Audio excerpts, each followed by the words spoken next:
Welcome to the set, and in the audience, welcome very, very much to Conversation. It's a great pleasure to welcome to the program a young man, from my way of seeing things, that being Lou Puliafito. Lou is good enough. No, but Lou, how do you say it? Puliafito. Puliafito. That's a name with some character. That's a real good Puliafito, right? Yeah, that's it. You're from Ireland, to take it. Yeah, you're right.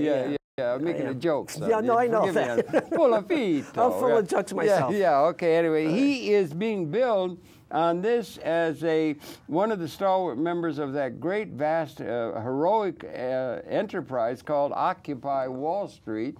And he's also a person that's got a very interesting site called, a very interesting take on life called Decent Life. And Lou, welcome so very, very much to Conversation. Well, really Harold, really a pleasure. It's great to be here, and for me, it's an honor to sit in the seat, because you are... It's an honor for me, my friend. Well, you are a public access legend. And well, we've been at it a long time. For you to think of me to come here, I really appreciate that. I have length and you have quality of the program you're doing. It's really good. 9:30 each Thursday, or 9 o'clock each Thursday. 9 p.m. Eastern on Channel 56 in New York City. Plus you can get the live stream online. And I like your site. You bring up interesting things, but I'm wondering if you could, we'll get to that, could you share, as you do, it's of my want, because this is in a sense going to be the Lou Hour.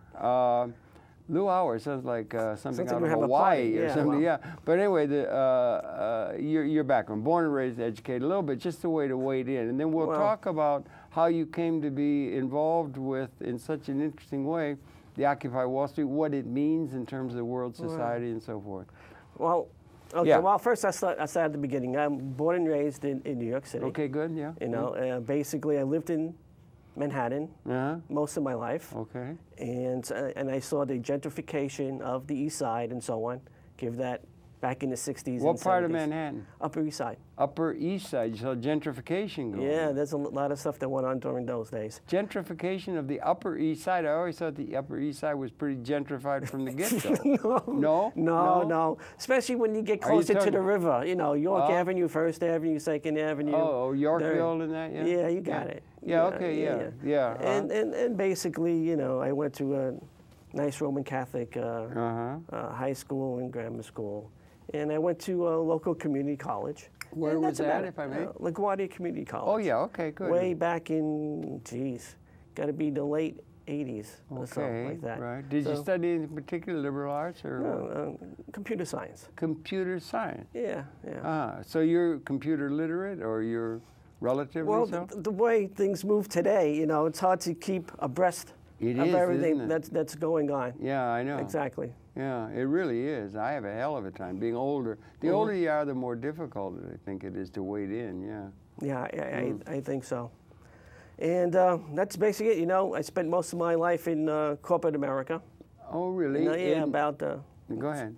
No, about 25 years or so. Were you doing the work you had learned about computers and so forth, or office support or something I started entry level, and I worked my way up through But you were able to work with computers, among other things? Yeah. Well, computers are fine, but I like working with people. Okay. Because the computers are only a tool to get something done. That is true, yeah. You know, so, but it's basically the people. You know, and I guess in any job, you really have to like people, you know. Right, and you do. I hope so. Yeah, no, I do. I like people. I like all kinds of people. You have to use certain kinds of things to deal with certain characteristics. Like, I have a hard time dealing with arrogance. Do you know what I mean? Or control freak arrogance, you know. That bothers me somewhat. So I have a little hard time incorporating that into it.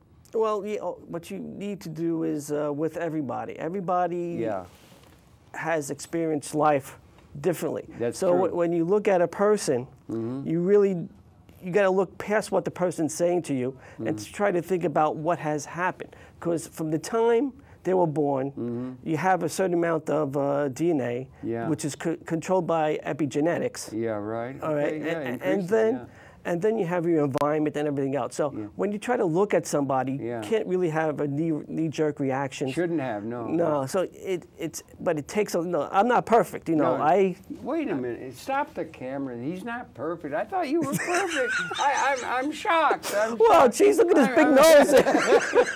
And look, I grind my teeth all the time, but basically we need to try to look at life a little different. A lot of us are on remote control instead of thinking about conditioned response. Yeah, exactly. And think about what are we doing, even when it comes to the cup of coffee that you drink. Why is it that you do that? You have to be a better person, and it's hard to critique yourself because you're kind of like biased too, but you have to work through everything and what responses you get from the outside, because everything you have to take with a grain of salt, and you have to try to process all this information to try to make yourself a better person. That thing you were talking about dealing with people, you're essentially saying be empathetic.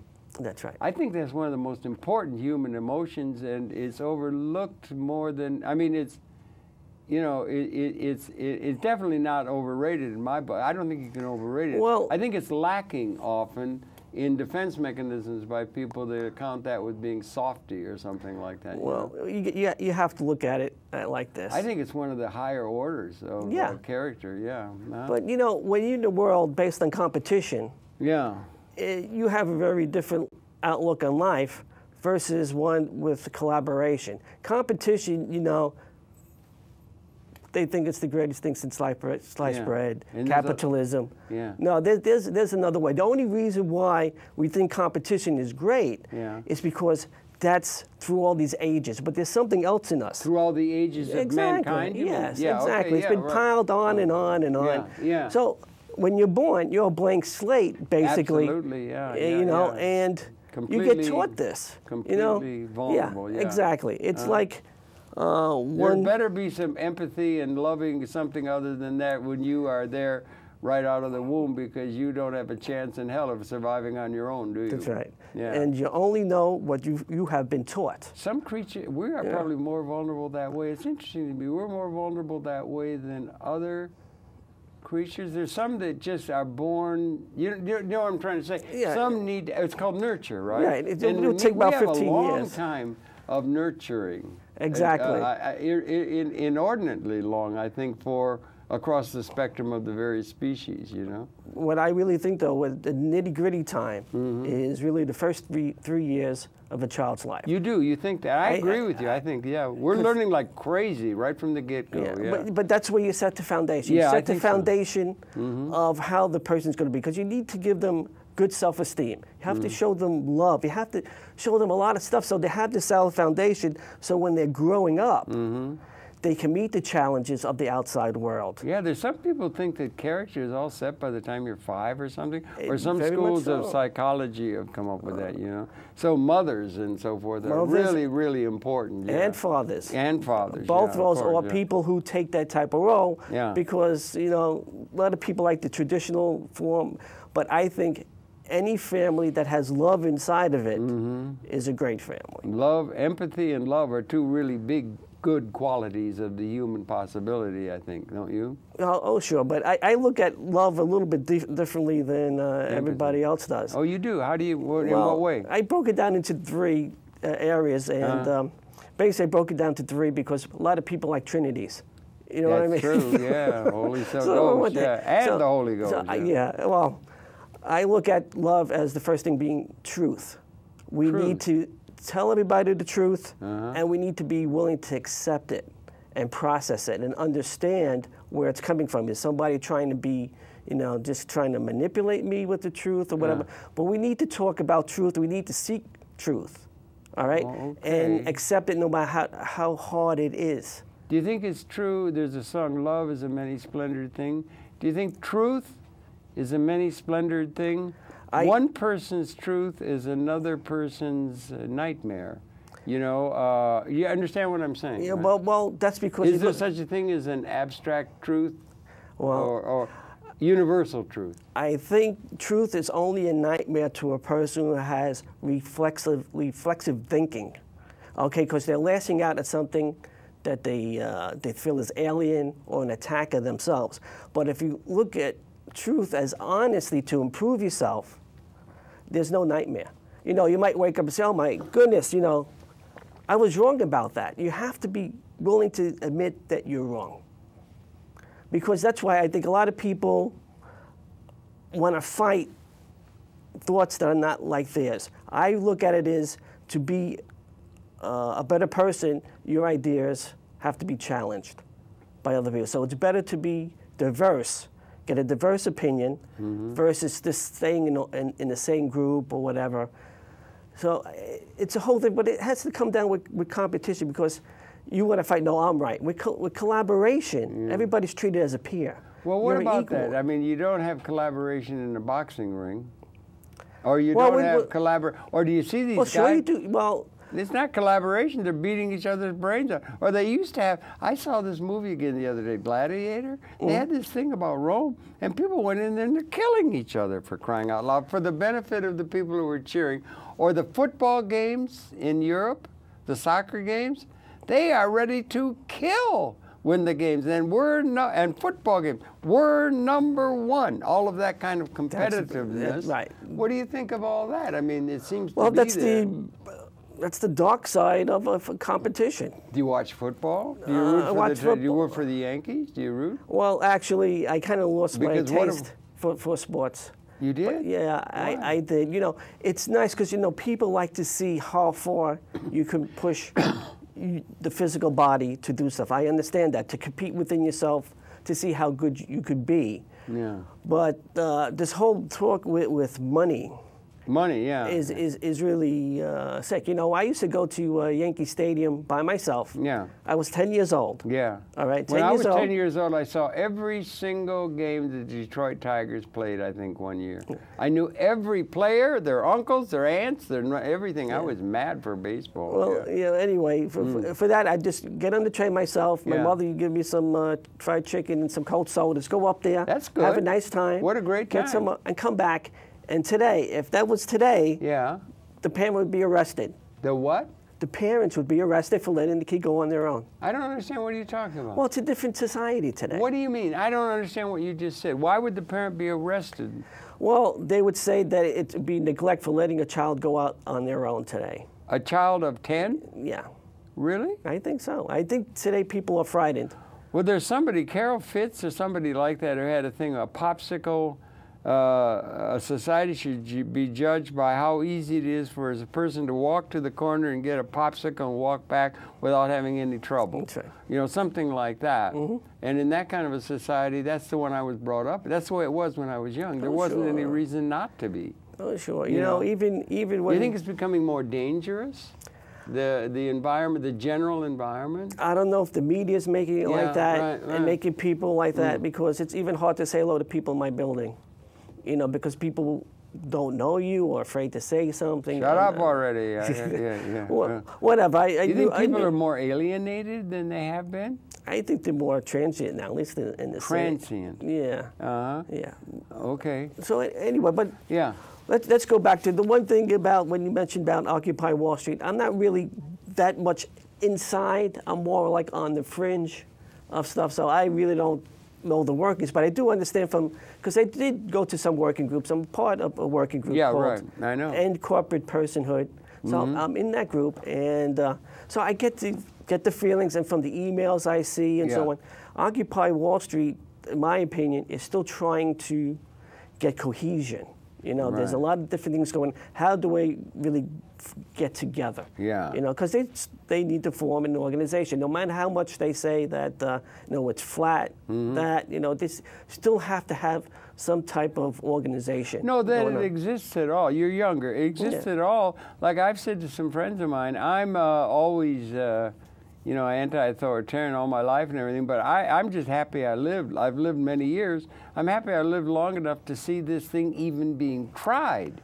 Because the overwhelming thrust of things is that people just adjust to whatever is. And now there's a questioning about the whole system, that there's something at a systems level that needs change. It'd be like a signaling, look, we got a real big issue before us that we got to deal with, rather than just accepting the reality with all of its injustices, which have been characteristic of it for far too many people. out of history, and there would be a little glimmer of something, and then it would fade and some. But now this thing is growing, and it's got impetus around the world, and that's even in the air, as Bobby Dylan used to say. I'm encouraged that it's in the air, and I'm glad I lived long enough to see it begin, the rough beginnings of it. Now spring is coming soon. Maybe it'll come back in force and everything. So I'm just singing his praises, and I'm proud to be part of a generation of people who put that together, and you're one of them. Well, thank you, but I'm afraid of one thing. What is and that's it. Well, repeating change. Okay. There's different types of change, and basically, if you see in our world, if you look through history, there's been repeating change. You might have a revolution, and then you wait a while, you get a lot of groups of have-nots again, then you have another revolution. So what we're doing is really resetting the pendulum all the time. And what we need to do is not do that. We need to look for enduring change. And the way I try to Thank you. Very good words. Yeah. Because what I try to prove with, over the last 100 years, you know, we have a lot of movies and stuff you could show. So basically, any problem you have today, you could go back and see it in a movie 50, 60, 70 years ago. Right. Or even literature. Yeah. You could go back. It's the same thing over and over again. That's why I'm looking at it. If you want to change, you mentioned systems. The system we have to change is competition. We have to change it from competition to collaboration. Because collaboration, everyone is a peer. With competition, you're not equal. No one is really accepted as a peer. Well, that's a very interesting statement in and of itself. No, it sets a whole different. If you're a religious person, okay, and you want to look at competition, collaboration. Competition, you know, somebody loses, you know, something destroying people. That sounds like devil to me. Competition, this looks like devil's work. Collaboration. There's love involved, there's caring, there's a way to share thoughts, empathy, altruism. So if you just look at it on the religious level, you know, it's collaboration. So let's replace competition with collaboration. Very simple. And then we have to work at capitalism, because capitalism is driven by competition. You must destroy something. All right? You have to compete. But you don't. Let's say you had a world, if everybody talked together, shared their ideas, maybe you could take a BlackBerry and an iPhone, make an iBerry. Oh, well, that's an idea. Yeah, right. So there's a different, a lot of people feel that money, wealth accumulation, is really what's driving a lot of people. I think probably, I'm thinking, Lou, I'm not sure and everything, but it seems to me if you look at things just in general about world society, I think the most relevant thing, in a materialistic sense, I guess, adding that to it, but the most relevant thing that gives some understanding of the mortar that holds the whole thing together is money. It seems to be that's the only thing. It takes precedence over everything. Well, doesn't it seem? Well, the woman will have a daughter who's going through an emotional thing, but I can't talk with you, darling. I got to go on the job. And it's a thing where they have to go to get the money. And getting the money is thought of as the most important, responsible thing that somebody has to do, and it takes precedence over everything. And all of our institutions are authoritarian, are they not? Or are they?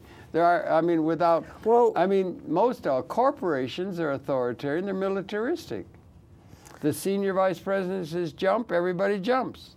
And then they go, and then they go. Not everybody jumps, because I never really jumped when I was in a corporation. Well, that was because maybe you had a special kind of context. But you don't think that's characteristic. I think education is authoritarian by and large, isn't it? Well, that's whoever's there, but authoritarian is to me is a negative.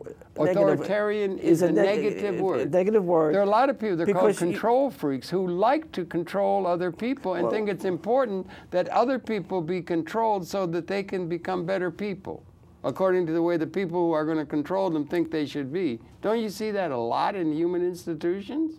That's true. Teachers? Well, the thing is that you have to expand past that. You have to look to see what the really meaning of love is. Because what I said before, the first thing was truth. The second thing is integrity. Once you find the truth, you have to stick with it. And one of the problems today is that, especially let's take a job, okay? And the job wants you to do something that you don't really want to do. It's immoral. Because like you just had an interview before, how some people work for like the Koch brothers or whatever, a scientist or whatever, and they have to listen to what the Koch brothers say. But I say no. You have to get up and say no, and don't do the job. All right. Don't worry about money. Go on strike like you? No. No. Don't do the job. What was very. But if you don't do the job, you don't have the money. Don't worry about money. You have to have the money to get the bread to feed the kiddies. Okay. You know. If you worry about that's called responsibility. No, it's not. Worrying about money and trying to get money just hooks you in a certain line of thinking. Well, not money, but you say material sustenance, or the needs that you've got to make sure the children can eat. You got to make sure there's a place for them to sleep. Do you understand what I'm saying? No, I do understand that, but you need to look at that a different way. Okay, thank you. Help me. Because once you put something like that first, you're going to do anything. They do the world puts it first. Well, what? I can't think of anything more that is put first in terms of critical. That's the first order of, it's called being practical. Okay, so let's look at it this way. Yeah. If you want to make sure you take care of your children, all right, but the number one thing that we need to do in this country is close the income gap. Well, that would be something very good that I would be all in favor of. Yeah, I'd like it to everybody have enough money so they could do what they want, rather than what they have to do that somebody else tells them they have to do in order to have money to feed the children. That's the model that's in place now, and it's called responsible. No, it's called legitimate, that order. No. They're led around by money more than anything else. Right. So that's the prime thing that they have to pay attention to. To take the money out of the equation. Human equation. You close the income gap. Well, okay. With the income gap, you close a lot of issues, like you're saying right now, because you don't have to worry about your children. Your children have every child will have a fair, level playing field.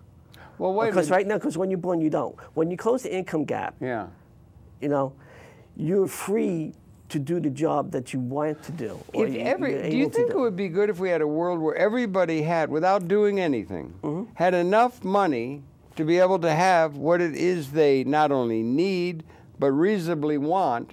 And if everybody in the world was like that, so they could do what they want, not what somebody's telling them they have to do in order to get the money, do you think that would be a good world, or would it be just one of a bunch of lazy people lying around not doing anything, soaking up the sun? And what do you think? Would is that striving and that rewards it? That's reward and punishment. That's behavioral psychology dream world. It's a reward and punishment. You get a sense of responsibility and all that, and it's very much built into our system. The only thing to do is get any demand or money to people is for them to have a job on an estate where the capital assets are owned by one class. It's like serfs on a feudal estate.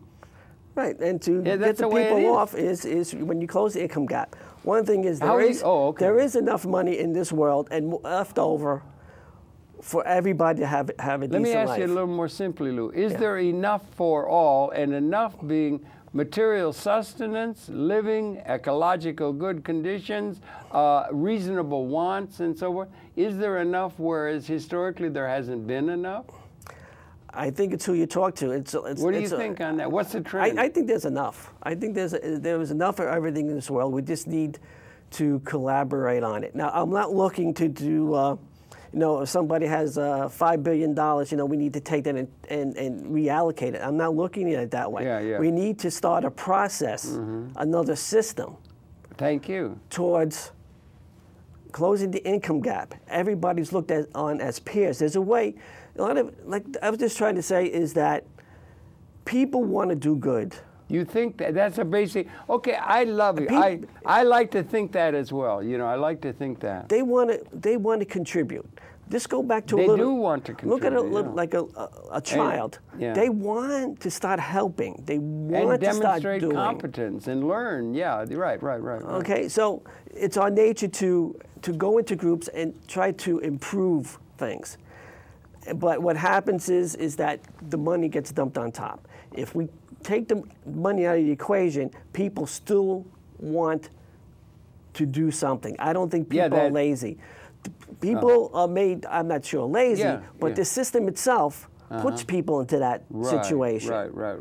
Okay, if you're talking like public assistance and everything else, like public assistance was a well-intentioned idea, but it's way off the tracks You now. think it is? Right. Well, when you give money, you know, for free, there's nothing behind it like, oh, you know, you have to pay back the money, or, you know, there's a deadline, you're only going to give you so much. Yeah, well, those are lessons we've learned in school and stuff. Yeah, so, and I really think that giving people just money just demeans them. I mean, well, what it about makes it? them. Yeah. I really think everybody wants to participate, but the way the system is set up, not everybody has a fair shot at it. Sure, you see, we praise people who came and rose up to achieve something. We praise them because, you know, it's a hard ordeal to do that.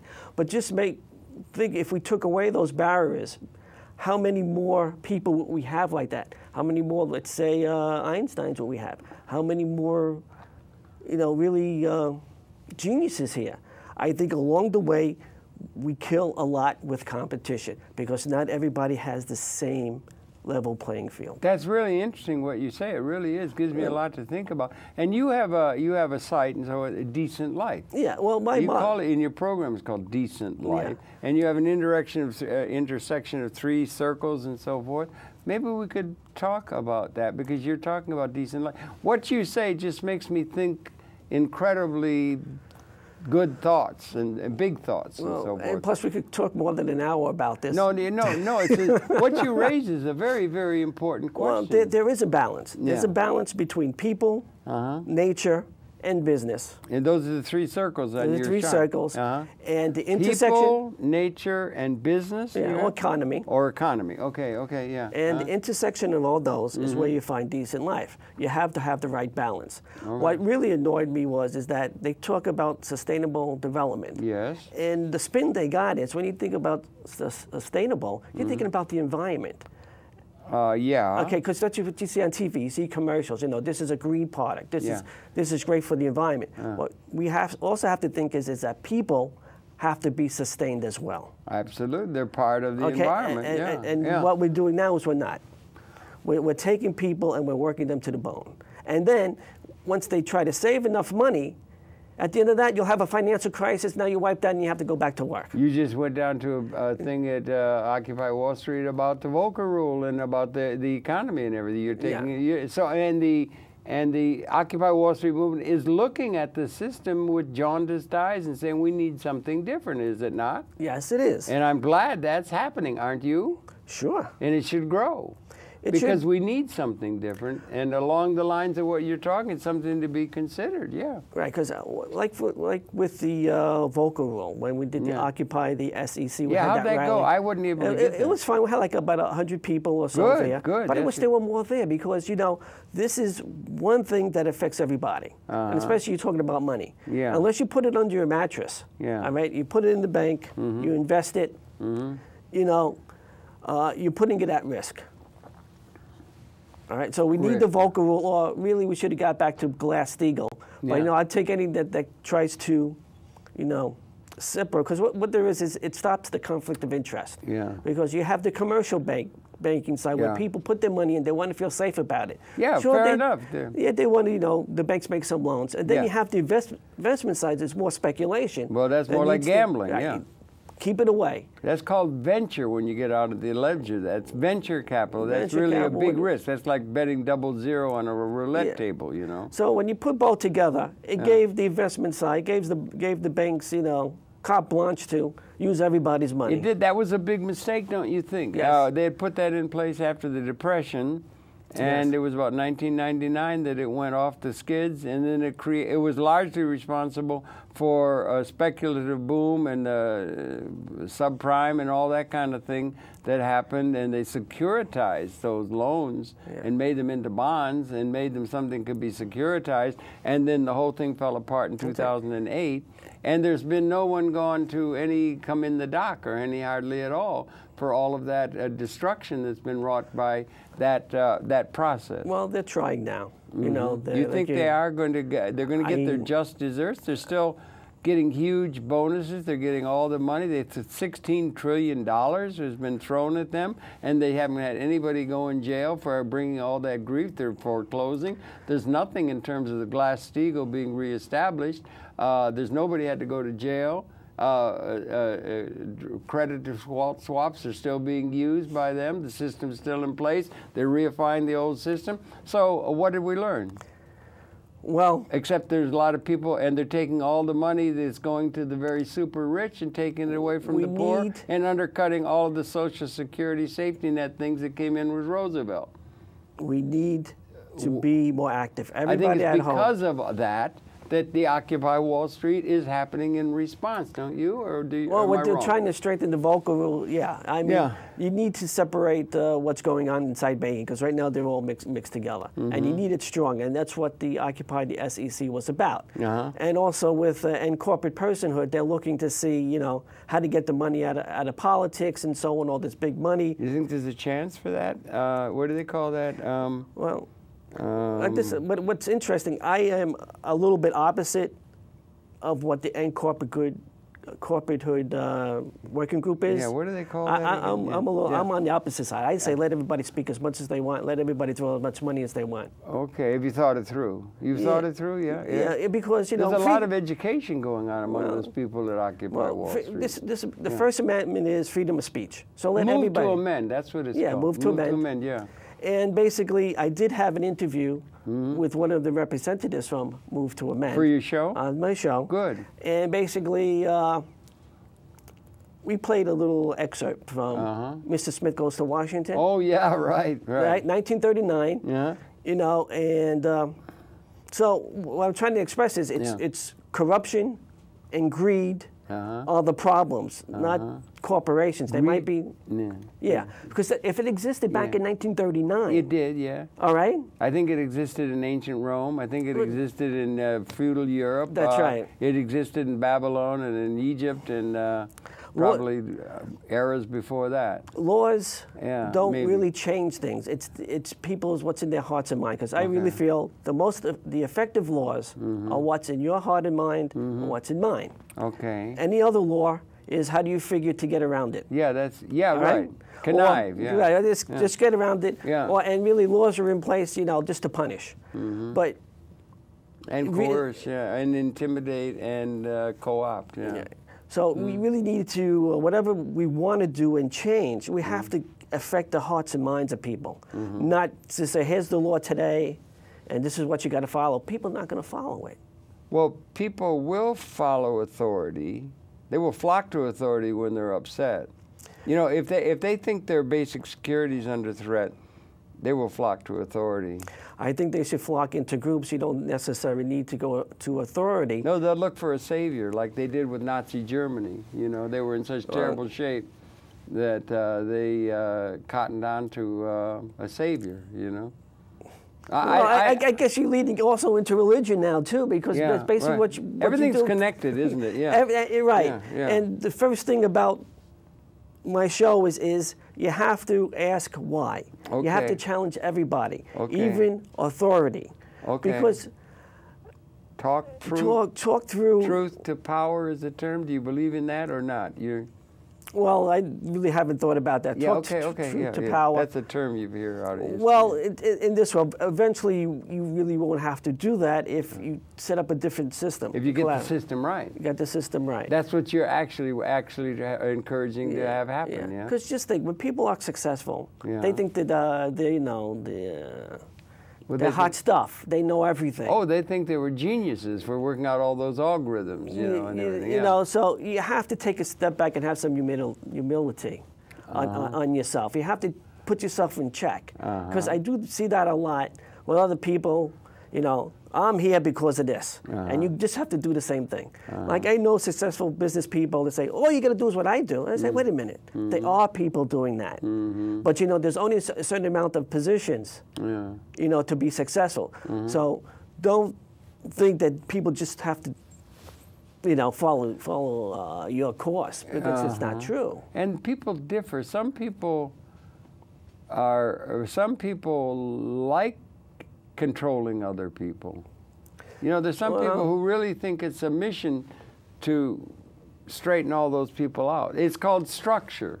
And the structure is authoritarian, you know, guns and butter, or incentive and disincentive things, and policing and that. And, well, you know, that takes a form onto wars and all kinds of things.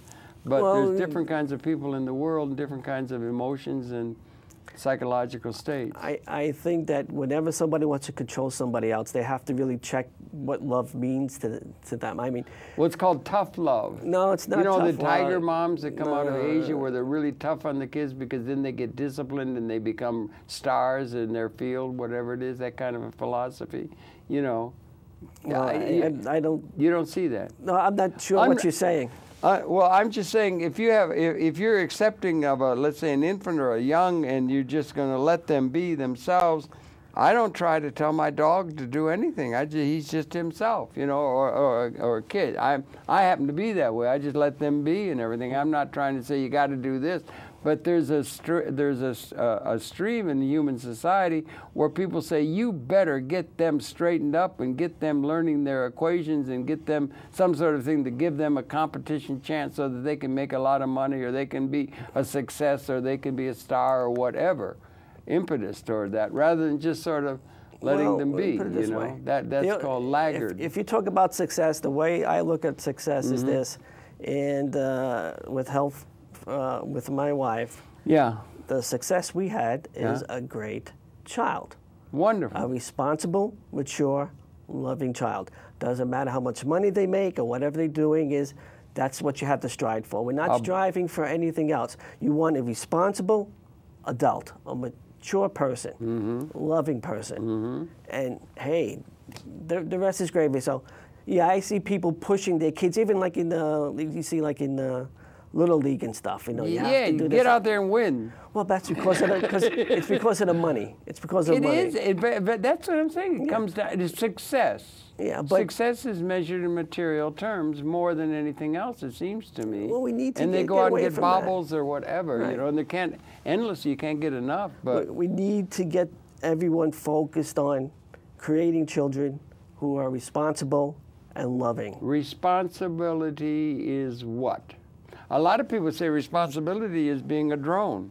Responsibility is doing what the man tells you so that you get the check at the end of the day. You don't make any trouble. You don't bring up anything. You don't question. You do what you're told. You be a good soldier. That's one people's mind of what a responsible person is. You get the paycheck. You buy the milk. You bring it home to the kid. That's responsible. Do you understand what I'm saying? I do you know, two generic things. Yeah. Supposed to do good. Yeah. Do no harm. Well, it sounds like a doctor's critical, you know, right. But basically, do no harm. When you're going in life, going around, with you have to people think about what and your own children you're talking, or in general? In general, everybody. In general, yeah. Everybody. You need a different philosophy when you meet everybody. You know, a lot of times we're judging people right off the back, and we shouldn't. We shouldn't, but people do, don't they? Love is not judging somebody. Loving is accepting the way the person is. It doesn't mean that, you know, you try to talk to them to make them understand a different way. You don't force things on people. No, but you can. You have to understand. Yeah. Okay. And accept them. Right. And accept diversity. Maybe. Yes. Right. Diversity makes everyone grow. I think so. Yeah. Yeah.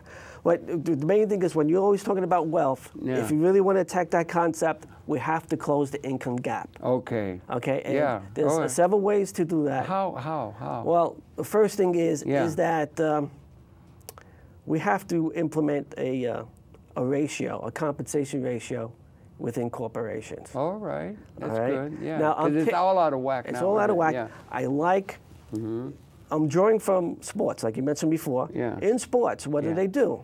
Well, they have some type of salary caps or something financially. Well, they brought in the free agent thing where prices for the stars get all out of sight in sports, professional sports, don't they? They do, but now everything's starting to get capped. Like Is it really? Yeah, I didn't know. Yeah. In like football, you only get a certain amount of money to spend on your team, so you have to work inside this salary cap. So, is that true? Yeah. And because they started to realize football, baseball, basketball, because they realized is that the big money market teams will overtake the small ones. Yeah, yeah. The big money will buy. People can be bought. Right. Money talks. Money, yeah. Well, they'll pay more for the person's expertise, whatever it is. Right. So they had to stop that. They wanted fans to come to the games to cheer, you know? Yeah, So how do you fill the seats? You need everybody on a level playing field. And that's what they're striving. They're striving for mediocrity. Well, go ahead. I would take that term. Develop it. But basically, they're striving. You're dealing with difficult issues. They're striving for a level playing field within sports. So that people will go to the games and cheer for their team to win, right? Because they feel empathetically associated with it? No, I'm not going down that path. No. I'm just looking at sports. Okay, yeah. And they felt the need, how to keep the small market teams, I'll hate to use the word competitive, and also how to get the fans in the seats. The small market, that would be the non-winning teams? Is that what Or they don't have a lot of income coming in. Their fan base is not enough money or Should whatever. all the teams get the same amount of money in order to be able to be fair field? Or should some teams have access to more money than others? Or some people, some companies? So that's what basically Major League Sports are doing, is controlling the money that they spend to try to keep things fair. Okay. Well, that's interesting. I wasn't aware of it. And people are not complaining about that. So let's take it expand it into the business world. Okay. Now, how are you going to keep people more involved in their job, involved with life, is you close the income gap. And what I'm saying is with corporations, we should have like a 20-to-1 ratio. 20-to-1 ratio for the top executive and the guy on the floor? On the bottom. Yeah. All right. Right now it's like now 500. It's about 1,000 or something. Well, last time I saw it's like 500, 530 to 1. Well, it used to be 30 or 40, and on the world scale. But then those people, I think it was like 8 to 1 back in the 1950s. It all went to the banks. It all went to the bankers, and the people at the top, they will say your compensation and your bonuses and all that, they get millions of dollars, and you need to do that to attract the top talent, because if company A doesn't give the guy $10 million, company B will give them $12 million, and they will. You need that to get the top talent that's going to create all the production. That's a fallacy. That's what they say. No. You understand? That's what they say. I understand. I believe that there's a lot of competent people in this world to do anybody's job. To do anybody's job? Really? That's interesting. President? Yeah. Yeah, okay. Thousands of people can do a CEO's job and for less. We're just afraid to say, I'm sorry, we can't hire you, you cost too much money, or something like that. There are people out there that will do the job for less, just like there are guys out there who do the job of a CEO of a major multinational corporation for less? Yeah. And they could do it as well as the guy who's been put there by the board of directors who's looking for the best person with management skills? Well, where are they looking? Well, they look at the management schools, and they look it's all this group. Yeah, it is. It's an insider's thing. And that's how the thing got inflated in the first place. Everybody's patting each other on the back. Oh, you're worth more. Here's more money. That'd be a great Hollywood thing. Just bring in Joe Schmo and to run the company. No, don't get me wrong. You do need a skill set. Okay. But there's a lot of people with the skill set. Okay, yeah, right. And capability, too. Exactly. The skill set's one thing. Capability to have the skill set is, it could be a whole lot of people. But there's more than that. Yeah. And plus, I think that it's totally... I think you and me think it's totally ridiculous that somebody would even get paid that much, because they're just there, I think, by either, some people call it luck, some people might call it the grace of God. And as you go up and hold a position like that, you do have more responsibility. To do good. Responsibility to good. Well, you got responsibility to make profit for the holders of the bonds and stocks of the company and the board of directors. That's your responsibilities to the board of directors. Well, we need to change that. Well, okay. You're saying because you can make a profit and still do good at the same time. You can make a profit. You can do good and still make a profit. That's right. You can be a winner and still be good. That's right. You think you can be a winner without being a son of a bitch? That's right. You do. Okay, that's encouraging. I guess that's true. How many people do you think that are really happy with what they're doing, if you could get it. I can't. And that's a hard one. I can't venture a guess. You're dealing here, Lou, if you may, you're dealing with really important questions of nuance of human nature, human ability, and real understanding, and it's difficult because we'd like to see things black and white and all that and everything. But you're dealing with really big issues, and I appreciate that. But how many people do you think who get up in the morning, be said on two questions, I'm trying to deal with the thing here, who really, when they get up in the morning, they can hardly wait for the day to get going because they're so happily involved in their life with what they're doing, whether it's a painter who can't wait to get back to the canvas, they got a creative thing, or the child or something. How many people do you think are able to be living a life that each day is just, you can hardly wait, and they can hardly wait to live out their life's, you know, their life's pattern? Well, on a scale, would it be 10%? 10%? I can't. You know, would it be, or how many people are doing what they have to do, not what they want to do, or they would want to do? They have to do what they have to do according to the dictates of a system that make them do what they have to do, the structure, so that they will have food to give the kids. How many people are, in a sense, liberated? No, just a guess. Just a guess. I'm not asking for something that's scientific. It's a thought. You have to free yourself from the thoughts of money, all right?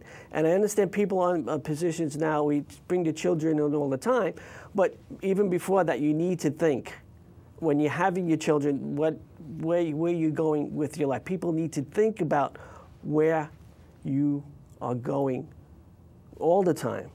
All right? Yeah. I can't venture a guess how many people don't want to go to work in the morning, but you're looking at two sets of ideas. That's why we're so split. There's the spiritual side and there's the physical side as well. Yeah. If you get up every day and think, you know, I just want to meet people and grow as a person, I think a lot of people would go, yeah, I'm happy to get up every day. And one versus go to toil. But even when you go to toil, this come out, you know, people like to... Yeah, well, but a guy goes to toil. Toil could be, I can hardly get back to finish with the lathe that beautiful piece of furniture I'm making. It's toil, it's work or something, but it's what they want to do rather than... we need to close the income gap. You understand? Or the alienating nature of work. It becomes down to where it becomes rote kinds of things. And now we got the displacement of a lot of what can be done by algorithms and by computers that can do what it used to take, you know, people to connect everybody by telephone. They had to do rote things or stand on an assembly line. It can be robotized. We can get rid of those kind of things that people had to do. There's no way you could say it was justified. But the only thing was you got some money so you could get a decent life for your family by doing something that was inherently dehumanizing. Or we used to have slavery. Well, there still is slavery. There is slavery, wage slavery. Right. Those people are slaves to that. And so that's the haves and have-nots you're talking about. And a lot of the people that you're talking about, you shouldn't get something for nothing, or you're bringing up that important value. The people that have stock, they don't have to do anything at all. They just get richer every day, because they have stock ownership of the capital assets, and all the buildings and all the capital and everything is all owned by a tiny plutocratic class, really, and they don't have to do anything. They can do whatever they want. Well, do you understand? Would that be good for everybody? It's good for them in the system where we're in today. Okay. All right? It's good for them, but would it be good for everybody? We need to change the system. Okay, do you think we could do that?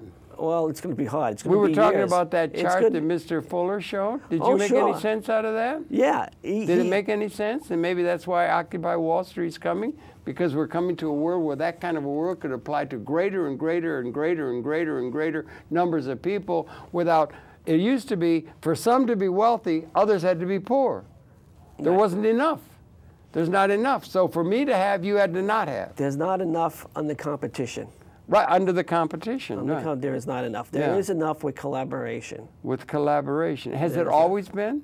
Do you think, was it in ancient times? Well, let me put it to you this way. Collaboration, inside corporations, inside companies, they want the different departments to collaborate, to share their ideas. All right, so collaboration has a value. It has a synergetic value. That's right. And we need to take that and go beyond the individual corporation out into the world itself. All right? And that's why people mistreat people, because competition tells everybody you're not equal. Oh, yeah, you know, we say everybody's equal, but we're not.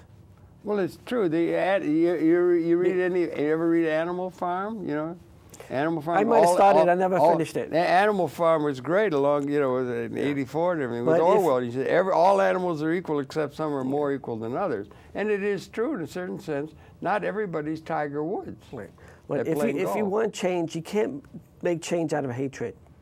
No, you know, right. you can't. You have to make it out of love of what's good for everybody, even the 1%, like occupy. Everybody has to come together. Do you think the world leadership at Davos and those people have a vision that is adequate to bringing this kind of a world along or into being? Our world leadership, as is normally seen, the business leaders and the political leaders have a vision that is adequate to bring a kind of a thing that you're talking about of collaboration for people doing what it is they want to. That would be like a liberated order rather than one which has not been liberated out of a historical condition? I call it. Or do we need some new thinking that is not characteristic of the institutions and the reestablishing or reifying the institutions out of history that has been changed by the larger movement of technological and development to where the weapons get species lethal, brother?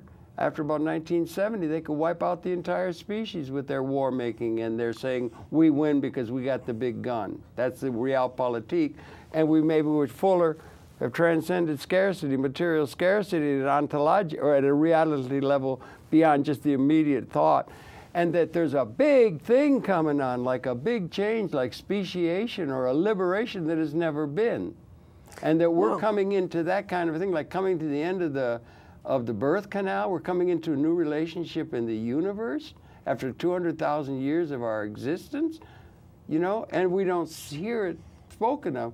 But do you understand what I'm saying? I kind of get what you're saying, but, you know, yeah, I just think that this has always been around, but except now with the reason why we're coming to a point now is because there's not another new land to go to. They found North America. Used to have the Americas, didn't we? America's where everybody came over to get free. Now you can't go anywhere. You have to stand. That's true, isn't it? And fight. Well, not to fight, but to voice your opinion and do things in a non-violent way. All right. What I really liked was the movie I liked a lot was Gandhi, 1983, about non-violence, how to do non-violence, and I really attached and Martin King. Yeah, but I like to attach the words. What Gandhi said was, they could have my body, but not my soul. They can break my body, but not my soul. And that's what I'm thinking about. People have to think about that is, what do you want to do? You want people to take your souls. Well, I would like you to define for me, what do you mean, if I may, you're a man of faith perhaps, or something. What do you mean by soul? Well, it's a spiritual. I question if its existence. We're smart enough to think of one anyway. Well, okay. All right, you know, some people say, no, intelligence created that. But there is something inside us. We have a connection to each other that goes beyond a physical body. You know, some people see me as not a religious person. Yeah. Some people see me as not believing in God. But I do believe in God. You do? But God is a symbol. To something unknown that we're trying to connect to, because we're trying to figure out, how do we get here? Yeah. What's my purpose? All right? And the problem I have is, with the major religions today, what's the difference between believing 100 gods or one God? Still the same concept, whether if you have 100 gods or one God. Well, all right? Yeah. I look at it more like the Star Wars thing with the Force. Yeah. And so there's a flow here, and that we're all in this flow. Yeah. And really, how many things really do happen by chance? Like me and you bumping into each other. Is that a coincidence? Where the hell did we meet anyway? Or was that was it here? It was in here. Well, this is a good place to meet. This is a great place. But the thing is that, is it random, or is there a path? Yeah, I think about that all the time. I think about that all the time. Did you ever see the movie Slacker? Guy gets in the car down at Austin. He said, I could have gone with that lady and my whole life would have been different. It's true. I could tell you stories at the fork in the road. But that thing that you're talking about with all of that kind of stuff is So you got evolution. We're becoming more and more intelligent. Evolution is becoming more intelligent. I think we understand that the universe, that there's been evolution of organic processes on this planet. We know how we got here in terms of intellectually being able to know what we couldn't know, even though we had a self-reflective consciousness in the cave when we were wandering and gathering 200,000 years ago. So we know more and more, but that evolutionary process is one. 99.9% of all species that have existed in organic evolution have gone extinct, you know? And it's coming like that. And it's a movement. And we also know the way the universe is set up, and we know that there may be a function. Bucky Fuller used to say he cast about for what's it all about? How did we get here? What's it all about? And he said that there's a second law of thermodynamics. That's one thing that holds. The sun, 57,000 degrees Kelvin at the surface to absolute zero in the universe, and this planet has stayed within a range where we're worrying about 3 degrees of difference in Fahrenheit to make icebergs and all. It stayed like that for billions of years for an organic process. And he said that the second law of thermodynamics is all systems move toward entropy, or the chaos. They disseminate to the limits of the system, closed systems. Now, with string theory, we don't know if it's a closed or open system. They're saying we may live in a parallel universes. So it may be closed, and maybe we don't know. But the second law is, and he used to cast about, and he said, well, the evolutionary process of which we are a part, we're embedded in nature and in the evolution. And he said, was an anti-entropic function that moved across entropy and brought increased pattern of conscious understanding to the pattern of which we are a part. Can you follow? Well, that's a mouthful, all right. Well, it is. It's a way that he had, and it's the thing, some people will take exception, everything's chance and necessity, but it may be because there was 4 million years ago, there were no Homo sapiens. We were just Australopithecine. It was a whole different thing. But we're now at a point where that process, they have a thing called punctuated equilibrium. You're in steady state. The evolutionary pattern is in steady state. And then there's a quickening. And then there's punctuated equilibrium, and the new appears. The new, that's, we had Homo habilis, was antecedent to us. They went from Homo, and then we came, and we're coming at a point where we're coming to the end of the human species. We're coming to the end in an evolutionary sense. When you get to the point where we have the ability to stop conscious evolution, that we are the representative of in terms of intelligently understanding and taking the measure of things, we now have the ability where we can no longer study war, because war brings us to a point where we can kill everybody. All human beings. And on the other hand, we got another challenge about how we can bring liberation to everybody. So we're either going to liberate or annihilate the Homo sapien species. So it's a time of great and qualitative change, and Occupy Wall Street's a leading element of that. One of the problems you have in the universe is we run out of time. Well, let me shake hands quick. We only have time. Love. You lost that in there. Shall we sing it? All you need is love. Right, yeah, the Beatles had it, and it all dates. The dates that are really relevant come right back to about 1970. 1970, people could get a sense of. That's when there was an existential qualitative transformation taking place. We need to concentrate on love. Love. Not war, material things. Okay, very good. That's very good. And thanks a lot for all that work. It's great. And the work you're doing covering all those issues and so forth, and you got all the right things, and your site is really good. Right, it's decentlife.com, and you know, I'm a work in progress. Yeah. So whatever people challenge me, I change the site, I change everything. Yeah, right. Your pleasure to have Lou Puliafito. No. Just call me Lou. No. Tell me. Say it. Lou Puliafito. Puliafito. Can I say it with the Italian? Puliafito. And someone told me that my name in Italian means spearhead of the counterattack. I don't know if that's true. Good for I don't know if that's true. That's great. Or not, great. But, keep up the good work, young man. And you too. You too. I'm still honored to be here. Oh, I'm honored to have you here and to be with you, my brother. You're leading the fight. I'm not I'm not worthy of this chair. Oh, That's cut right. it out, man! You're really the things you were bringing up were so really important. Those issues you were bringing up, and you have it right on the money. I think it's great. I congratulate you enormously. Well, on all that. I'm you glad really that, are. Thank We you got for to stay the. in touch, yeah. Oh well, sure. Yeah, and collaborate. That's right. We All need right. to collaborate. Thanks for coming back again tomorrow.